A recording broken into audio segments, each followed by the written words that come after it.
first of all, given Arsenal's postponement of their league game last Sunday, are you certain at this stage that it's going ahead? It did appear that they had only one COVID case and a lot of injuries. I know you got the first leg postponed, but do the rules on this need looking at, and how much of an advantage do Arsenal have, if any, having not played on Sunday?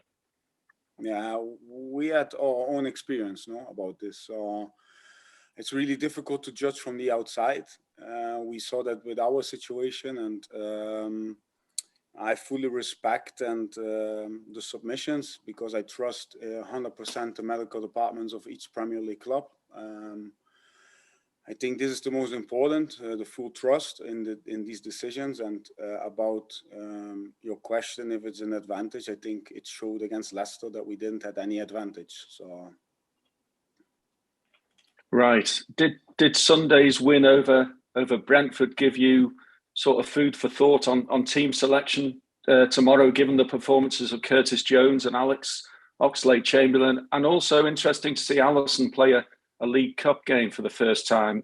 Is Oxlade-Chamberlain fit, first of all, and does Alisson start tomorrow?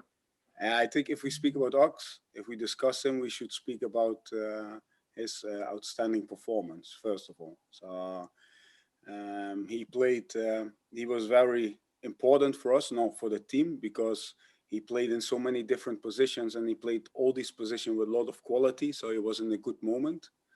I spoke yesterday with him, and he feels okay. It's not that bad, and he's hoping that he will make the weekend, to be honest. So, but for tomorrow, it will be way too soon. So we assess that day by day. About Brentford, yeah, I really liked our performance. So and we know how difficult it is to play against this team.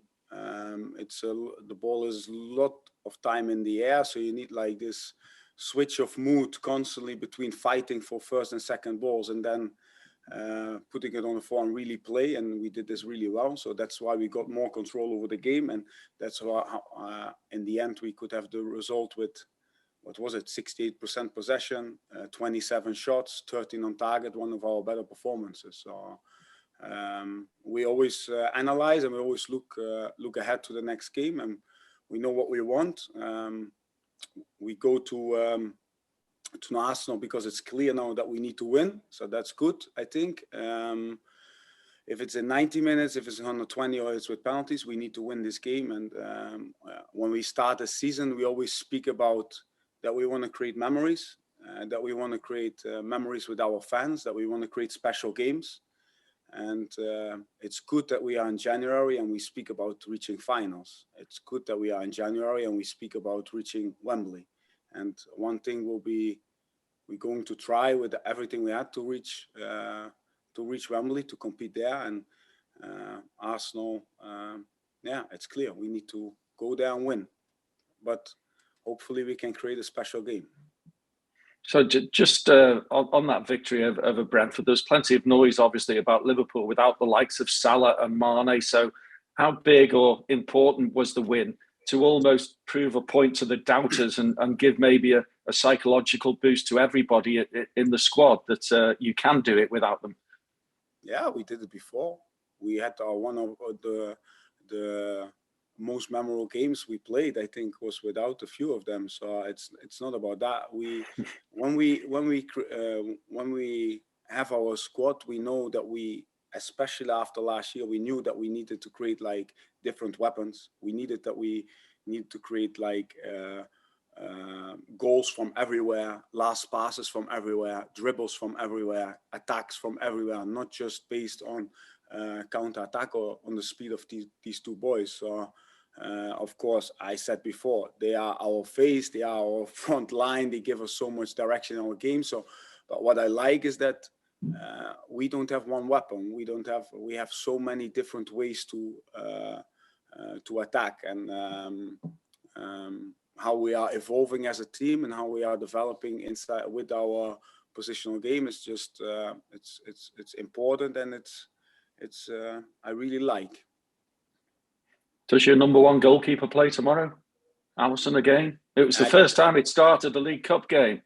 Yeah, what's good that we have three really good goalkeepers. Adrian, Every time when he needed to come, he was he saved our ass.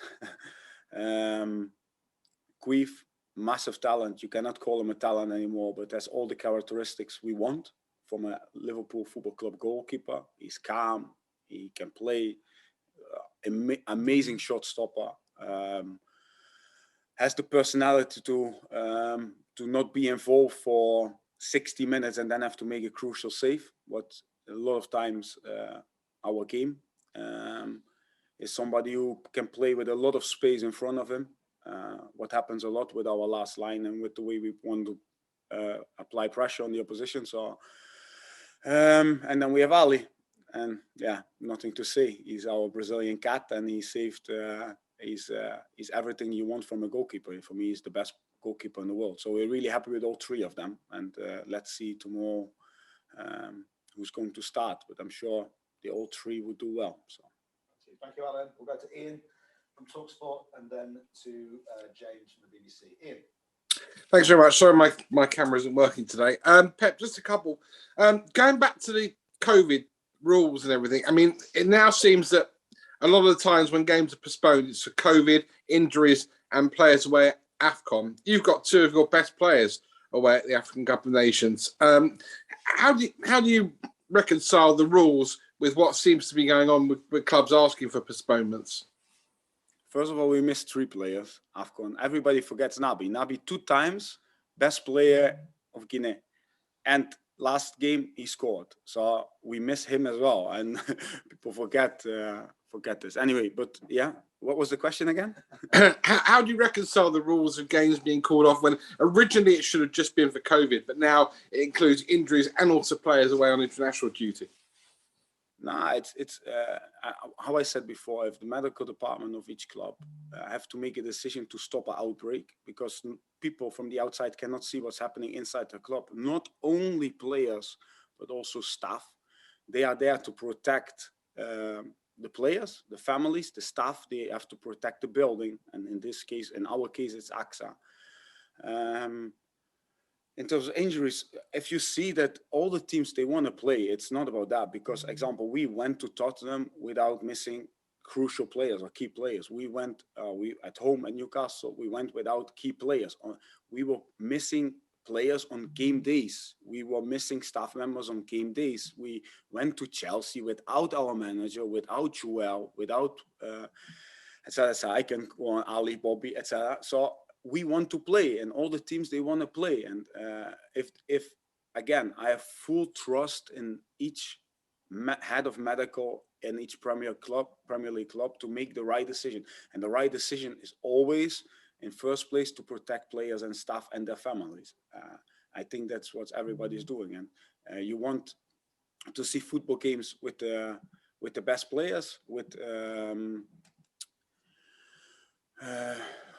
yeah, anyway, that's it. And finally, one on the game tomorrow. 2 evenly matched sides. We saw that last Thursday at Anfield. As you say, there are no away goals, so that there is no advantage for either side here. Do you expect it to go all the way, and have you been practicing penalties? Again, I said this before, but finals, and tomorrow is a semi-final, but this is a final to reach Wembley. You don't prepare in the week coming up to the game or the 5 days coming up. You prepare them in from the first day of pre-season. So penalties is in the same case. You're not going to train penalties on the day before the game when we play, when you have these finals. So we are prepared in all situations. So we know how important these set pieces are, but during the game, during the whole game. So we really look forward to this game. I really looked forward from the final whistle went at Anfield, because everybody was writing us off, everybody was speaking about us, and we couldn't wait to go there. And how I said before, to create, hopefully, to create a special game for us. Thank you, Ian. We go to James from the BBC, then to Ian from Press Association, and then kind of hands up for the breakout, please, for the embargo section. We've got Dom in, but anyone else for the embargo section, I think put hands up now. That'd be great. James, BBC Merseyside. Hi, Pep. Good morning. Could you just give an update, please, on where Divock and Thiago are in their recovery? Okay, morning, Pep. Morning. First of all, given Arsenal's postponement of their league game last Sunday, are you certain at this stage that it's going ahead? It did appear that they had only one COVID case. Okay. Thomas Tuchel saying that his Chelsea players are tired mentally and physically after the draw last night. How are your guys doing in respect of that?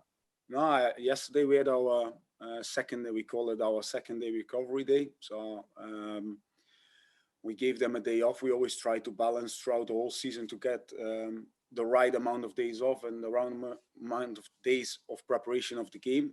So we want to keep them hungry after each game, and recovering emotionally. What Thomas probably meant is really important. So not just physically, but if I see yesterday, second day recovery day, where we play a lot of rondos and where the boys have to, they have the capacity to make even like a simple rondo really competitive. They shout at each other. So it was a really good second day, to be honest. They look fresh, but I can't look in their brain. But how it feels now, they are hungry and they know what's at stake. What I said before, it's January, and the best thing what can happen in January is you talk and you prepare to reach finals, and that's what Liverpool Football Club stands for. That's what we all want, to fight for prizes, to fight for the cups, to create like that. We all have to travel to London, and that's what we're going to do. Cheers, James. And finally, from this section, before we go to the embargo, Ian Parker, Press Association. Morning, Pep. You mentioned just earlier on that you felt like everybody was writing you off when the final whistle went after the first leg. Is the advantage with Arsenal? It's first of all, Arsenal, they always had really good players, but for me, they have a really good team at this moment. I think credit to Mikel, they matured, and you saw many games where you come with 10 men, that the team with 10 men plays better than the 11, or not defend, of not play better, but they give just this extra step. They give this extra more because they know they have one player less. And what happens many times with the 11 players, that they do one thing less because they know they have one player more. That's exactly what happened. Anyway, what I liked about the Arsenal game is that we wanted to surprise them with our intensity, is what we did until we got until Xhaka went off. But I really think that in football the only advantage exists is if you go to the last minute of the game, to be honest. Before that, it's quite even. I think Mikel did an unbelievable job. The team looks a proper team, and they were struggling as well with injuries and with how you said COVID cases, and they had to change as well in the last minute. But if you can play with 10 men like that, then you have a mature and good team. Thank you. And just secondly, you mentioned a few players with injuries. We've seen Harvey Elliott back in training this week. How has that been to have him back? And is there a sort of a timetable for him to get back up to full speed? Yeah, he didn't lose his football brain during the time he was off. Yesterday, it would be a crime not playing him if you see him train like that. Some players, they don't knock on the door, they run through it. And Harvey is a player like that in each session. And but he's coming back from a long-term injury, so we really take our time. The most important thing is that he really gets team fit, that he gets that he prepares himself well for the moment he's really ready. But yeah, it's great to have him back.